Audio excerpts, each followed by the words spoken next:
Morning Jackednnerdy fans, Jeremy here with my non-spoiler review for SISU. My apologies to our international viewers. I know this movie has been out for quite some time in the States and I believe over in Europe, but here in Australia, this film has only just hit the cinemas and I wanted to give my thoughts on it. Obviously, this movie has been doing the rounds on the indie circuit. It's been to like the film festivals and things like that. I heard about this movie through another YouTube channel, the John Campea Show. Shout outs to the guys over there. I heard them, talking about this, and they gave it a very, very interesting kind of reference, which I'll tell you in a moment. But when I heard them make these comments, it got me very, very interesting, or very, very interested, I should say. And when I saw the trailers for it, I thought, oh, this looks bananas, so I've got to watch it and give my thoughts on it. So, if you didn't know so already, which, I mean, there's probably very, very few people out there that didn't know this, SISU is basically the story of a gold miner in, I can't remember whether it was Finland or Poland. I think it was Finland. And comes across a big stash of gold. He hits the jackpot, and then some Nazis try to steal it from him. And then he goes basically ballistic, killing Nazis. The guys at the John Campea Show called it's John Wick meets World War II.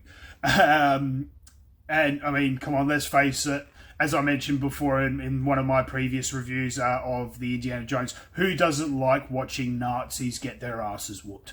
And this is no different. So the way I look at it, this is, I agree, it's John Wick meets World War II. But I also look at it as it's a very grindhouse style film. So if you're familiar with the grindhouse genre, there's Planet Terror, Death Proof. It's very much old school film noir style. 8mm kind of style, very gritty texture. So it's very much in that vein, but obviously done, it's set in World War II with Nazis and crazy kills and lots of blood and everything. And it's just, in my opinion, it was quite fun and quite entertaining.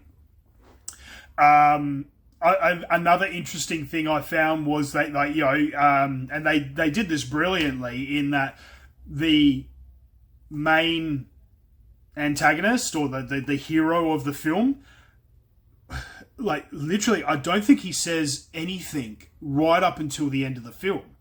So he's got no lines. Everything's just all visual with him. Facial expressions, grunts, everything was all visual with him. So the lead practically had, 2-3 lines in the whole film, which worked really well. I thought it did very, very good. And they let his actions do the talking. So, look, I really enjoyed this film.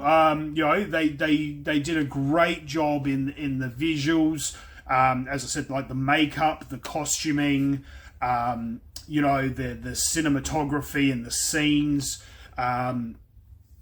all really, really good, but also really, really basic. Like, I think, here we go. They made the whole film was made for $13 million. Which, I mean, look, by Hollywood standards is a very, very small budget. I mean, I reckon they probably could have gotten away with doing it for 10 or even 9.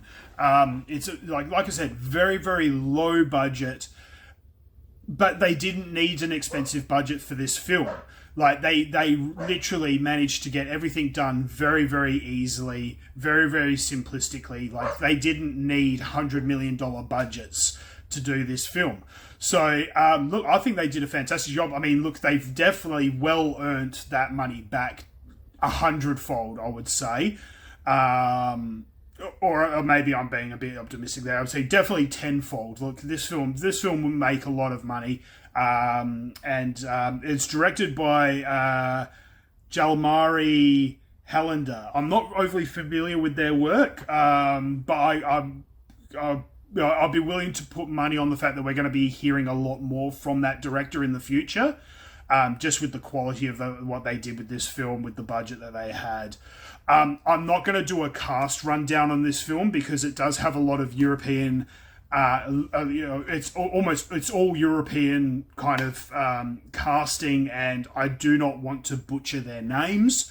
But hey, you can just look it up on Google and it will give you a full list. I'll also put the cast list down in the description of this film. The description of this video. Very interesting. It's a bit divided in terms of reviews. On IMDB, it's got a 6.9 out of 10.